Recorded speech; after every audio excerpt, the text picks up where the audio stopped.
Howdy everyone. It is December, mid-December here in Iowa. It's very cold outside, but the ice isn't frozen over yet in most areas enough to go out and go ice fishing on. So we have some, I haven't caught a fish for at least 2 or 3 weeks. So we have some serious fishing downtime going on around here. And I thought I'd shoot a few videos about family travel. One of the things that we really try to encourage on our channel is to just get outside. Now we're usually fishing in our videos, but there's all sorts of other activities that you can do outside, and lots of other family things that you can do that we like to do and that we have a lot of experience doing. And so I thought I'd make a video about planning a family trip. We have a really big family trip coming up. If everything goes as planned, we plan to go to California in March. And this will be the third really big trip that we've taken with all 4 of us. The first one, the kids were ages 4 and 2, and we drove all the way to southern Texas, over all the way across Texas to New Mexico, up to Colorado, and then back here to Iowa. That was a 4,000-mile trip. Last year we took another big road trip. We went all the way to southern Florida, to the Florida Keys and back. So we have, and we've done some smaller ones. So we have a reasonable amount of experience doing these kind of family road trips. And not everybody does. A lot of people think we're kind of crazy. And maybe we are a little bit crazy. But I'm going to show you guys and give you guys some tips on how you can be a little crazy too, if it looks like fun. I mean, some people it's just not for them. They want to fly, they want to get to a beach somewhere, lay on the beach, float around on the cruise ship or whatever. That's not really what we're about here. So this is going to be travel by car, stopping a lot usually, a lot of outdoor activities. Our upcoming trip will have a lot of fishing, so it's going to stay within the theme of our channel here. But really, you can use some of the tips and principles that we're going to talk about here can be applied to any type of trip. No matter, you know, instead of fishing, you could just as easily be bird watching or something like that. So the first couple things that I want to talk about are let's put it this way. The 2 biggest restrictions that people have, and the 2 biggest reasons, the 2 things that limit their ability to take a big family trip the most are their budget and the amount of time that they have. So with those things in mind, you need to really sit down and think about how much money you really have to spend, or how much time you can feasibly take off. It takes a long time to drive to the Florida Keys and back when you live in Iowa. So, and this trip to California is going to be even longer, probably going to be over 5,000 miles. So it's a lot of travel time with 2 kids, and we've done it enough that it's pretty easy. I mean, it's relatively easy now, but if you're not used to it and the kids aren't used to it, it can be more difficult than it needs to be. So set a budget. Say, this is how much money we can save up, or this is how much money we can reasonably, afford to spend. And then think about ways you can get that little extra time off in order to take that trip. So maybe you can only get a week. If you can only get a week, you're not going to want to drive 5,000 miles. But there's plenty of shorter trips, and we've done a couple of them.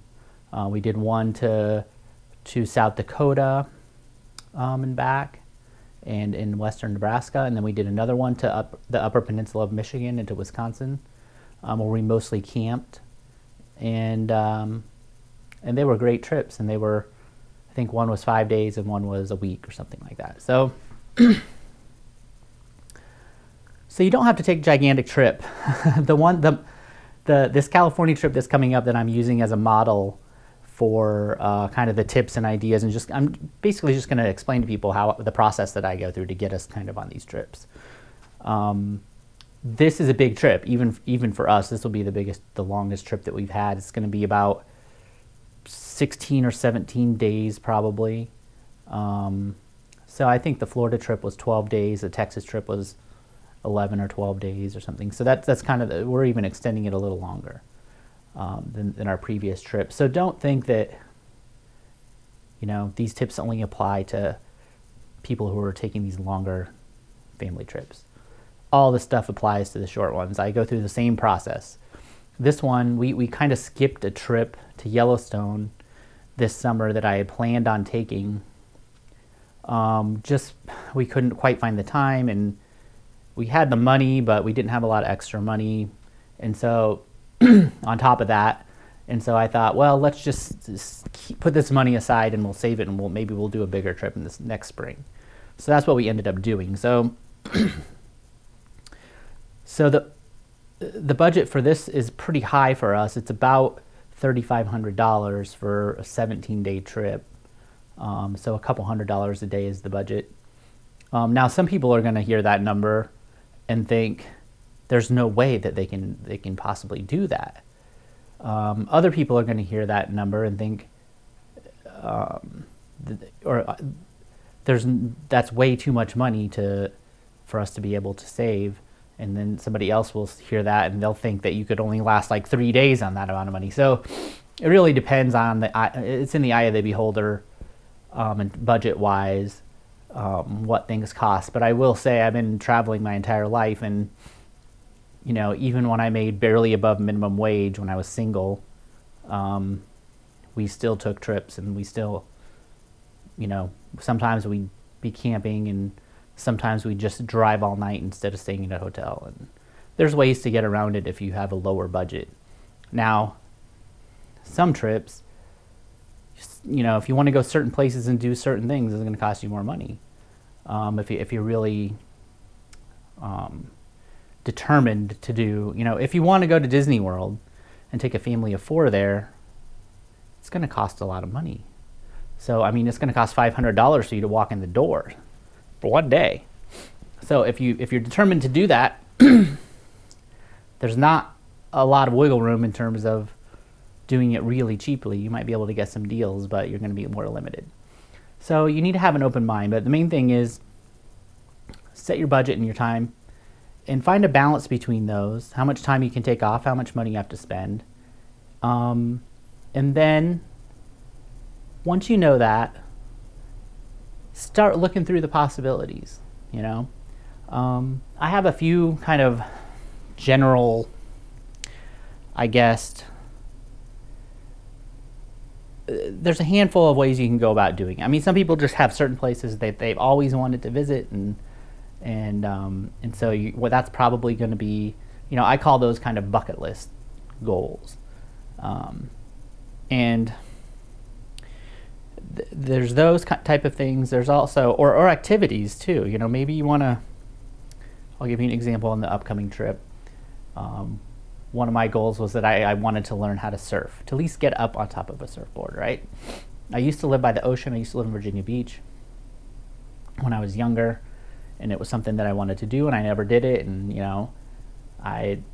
so now I want to try to do that. So on this trip, if I have time, I'm going to spend one day and try to do it. So if you have a goal like that, I've done other trips like that. Scuba diving, I want to learn how to dive. So I went down to Honduras and I learned how to dive. So if you have some activity or someplace you really want to go, that can be one way to choose where you want to go. The other is maybe you want to visit your relatives. We've done short trips, where we go off and visit our relatives, and then on the way back we do some fishing.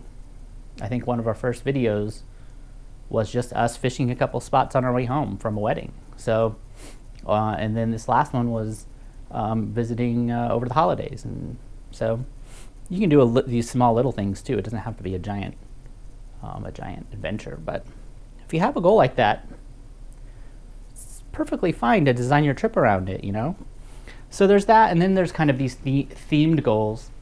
One of my family goals is for us to visit all of the major national parks before the kids graduate high school. So I think we've been to, I have to count them, 9 or 10 now. We missed a couple on our last trip that we wanted to go to just because of the weather. But we've been to quite a few. I think there's 59 total. If we go to all the ones that I think I have planned on this trip, we'll add another 9 or 10 to the list. So when I plan our route to drive from Iowa to San Diego, I'm going to try to stop at some of these national parks on the way for us to get a little taste of what they're like. It's going to take a little bit more time, but it gives you something to do along the way, so you're not driving 3 days straight just on the interstate, you know. So, and it's just a, I mean, if we don't get to all 59, it's not going to be the end of the world, but it's a fun goal to have, and it helps you kind of focus down all the possibilities. There's so many places to travel that it's a way to combine kind of the outdoors, you know, that I want my family to experience with traveling. There's also just some like classic road trips, you know, Route 66 type stuff that are ways to focus your kind of your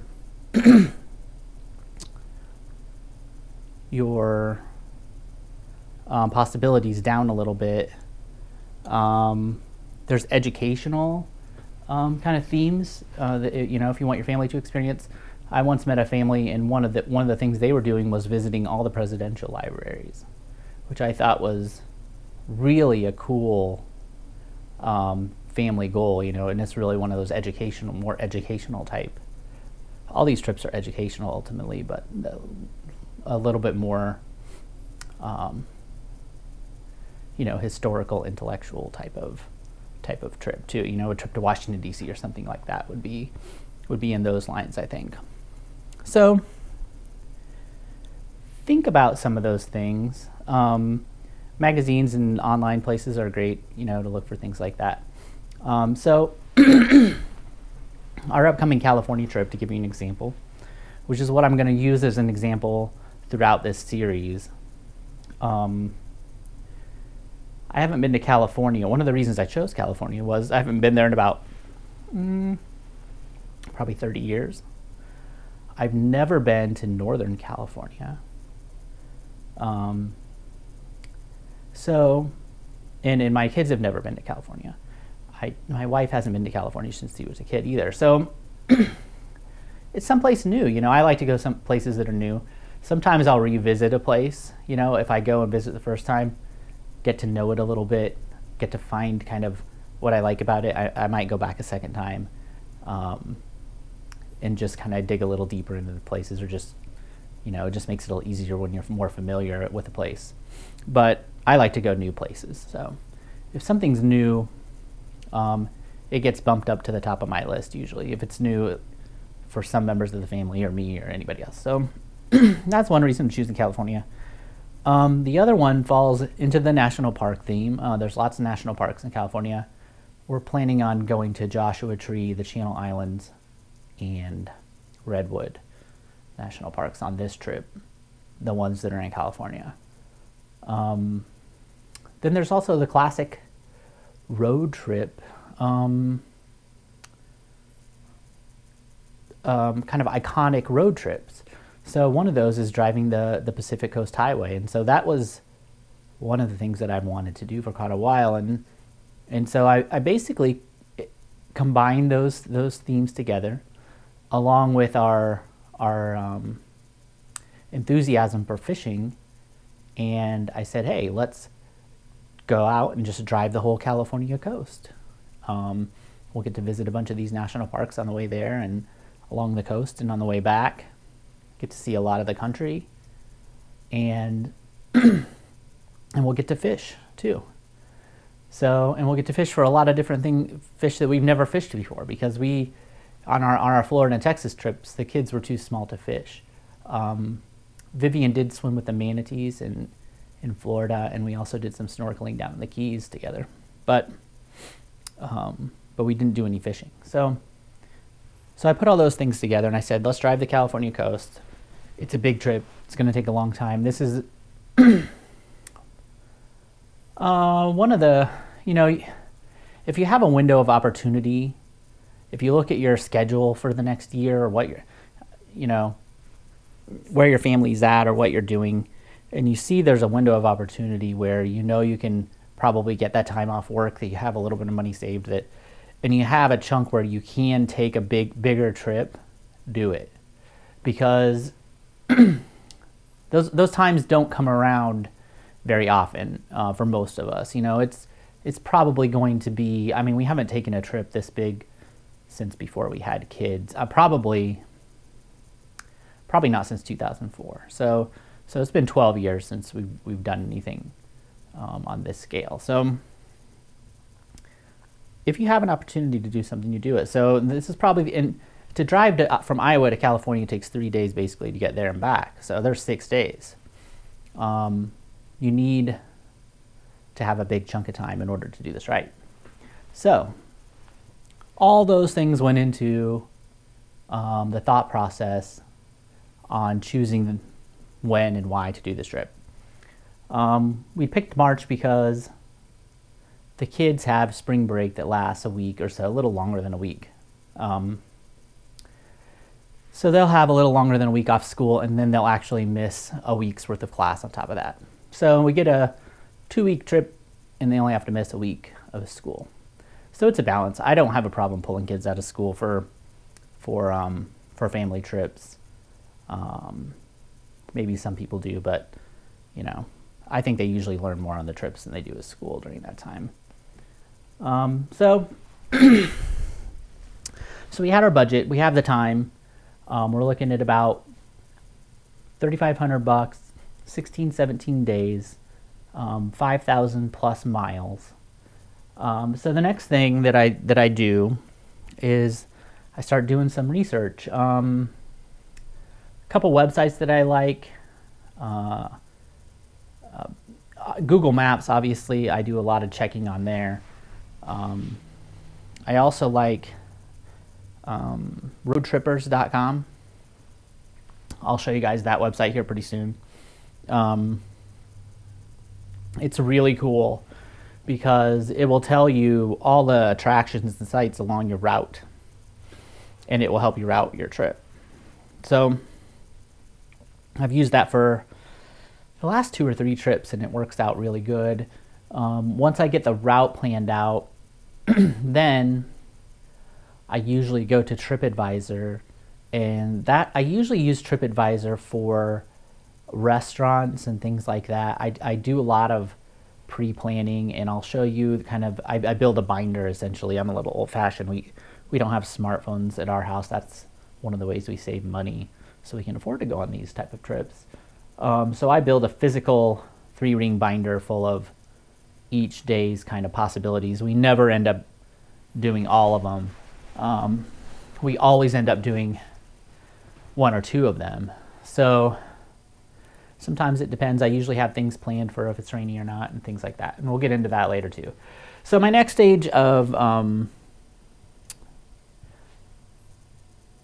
planning, once I decide on where we're going, how much money we're going to spend, how much time, is some research. So one thing that I always do is buy one of these Atlas and Gazetteer maps. This one's for California. It's pretty thick, as you can see. It has, let's see, the back is a pretty good shot. So each one of those little squares on there, I don't know if it's glaring or not, is a map page. So it's very detailed. It also has, it even says here, family outings. So it lists a lot of different ideas of places to go, campgrounds, fishing and hunting, sometimes outdoor activities, and these are all plotted on the map and throughout the map. On the fishing page on the back, it even tells you the species. It's not always perfectly accurate, but it gives you an idea, and lists all the lakes, reservoirs, everywhere, everything. So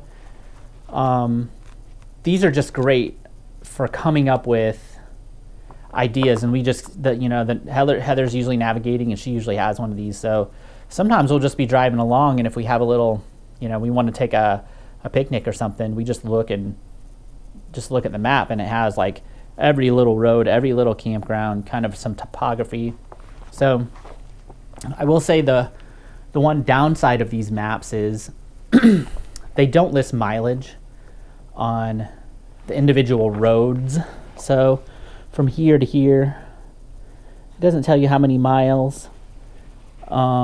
It's very detailed in terms of the roads, and they do a decent job of naming all of them. We've been in some very remote areas where the road name just wasn't on the map. They might have the road, but it wasn't on the map, and we're talking single lane dirt or rock roads sometimes that we end up on.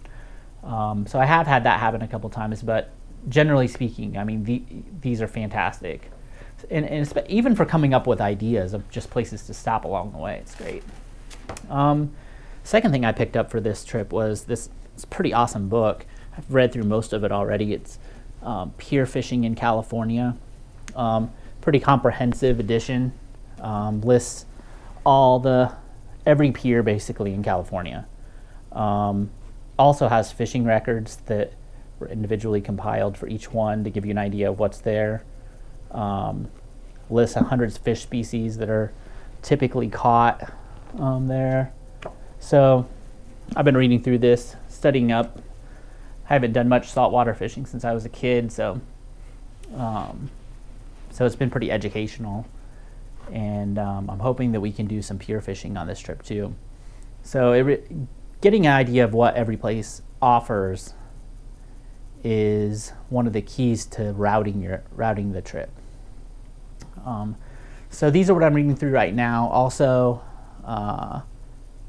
forums, sometimes just Google searches, things like that. YouTube is a wonderful resource, obviously. I haven't found a couple YouTube fishermen, California YouTubers, who have already given me some ideas of places to fish. When you have a family with small children, Miles will be 5 when we take this trip, and Vivian will be 8 by then. She's 7 right now. You have to take that into consideration too. It puts a lot more limitations on, what times of day you can go, how long you can go fishing, the safety concerns involved, and so forth. So those are all things you try to take into consideration. And so that's the first couple steps, basically. And probably one of the most important things that I'm going to say before I end this video is, it's perfectly fine to plan one of these trips and not be quite sure whether you're going to be able to go or not.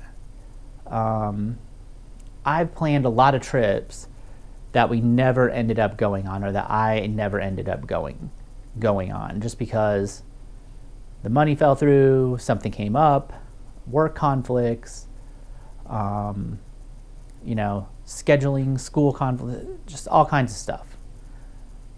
So, but it doesn't hurt, you're not in any worse shape maybe these 2 books together cost me $40 or something to buy, and some time on the internet. I actually enjoy doing the research, so it doesn't bother me really. But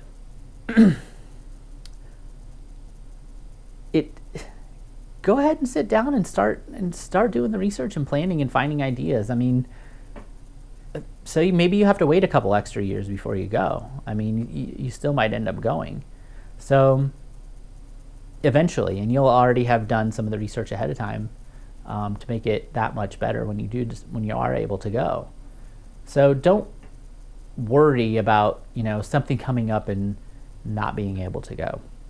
If it does, big deal. Okay, wait 6 months, wait a year, wait 3 years, or whatever, and then go. Because what I've found is there's always an excuse not to go. So you have to kind of get past that initial, and this isn't so much with me anymore at all, but I've seen it with other people. Maybe you'll be disappointed that you end up not being able to go on a trip that you planned, but in the end, you're better off for doing the research and getting things ready and just thinking about it and start thinking in the terms that you need to think about. Maybe you end up doing a shorter trip, but it's worth getting into the mindset that you're going to need to have, because most people don't do these type of trips. It's a little hard for me to kind of think about it now because we've done it so much, but when usually people are either impressed or just think we're crazy, especially I think our first trip, Vivian was 4 and Miles was 2, when we went on a 4,000 mile road trip, for no reason, essentially. We weren't like traveling to a wedding or anything like that. So, and I think our car had, I think we flipped 180,000 miles on it on that trip. It was perfectly safe, but my feeling is always, if your car's going to break down, if it's, as long as it's interstate capable, and it's going to break down so bad that you need a new car, it doesn't matter whether I'm in Iowa or Texas. I just go buy a new car, because you're going to have to buy one anyway.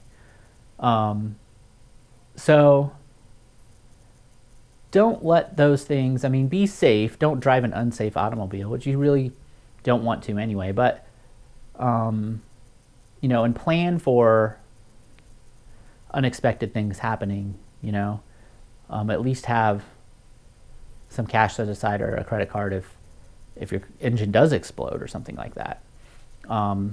But don't let that stand in the way of going out and taking a trip that you really want to take, because 99% of the time it's going to run exactly the same way that it runs when you're at home. And if it was going to blow up at home, or if it blows up on your trip, it probably would have blown up at home. So it's just something to think about.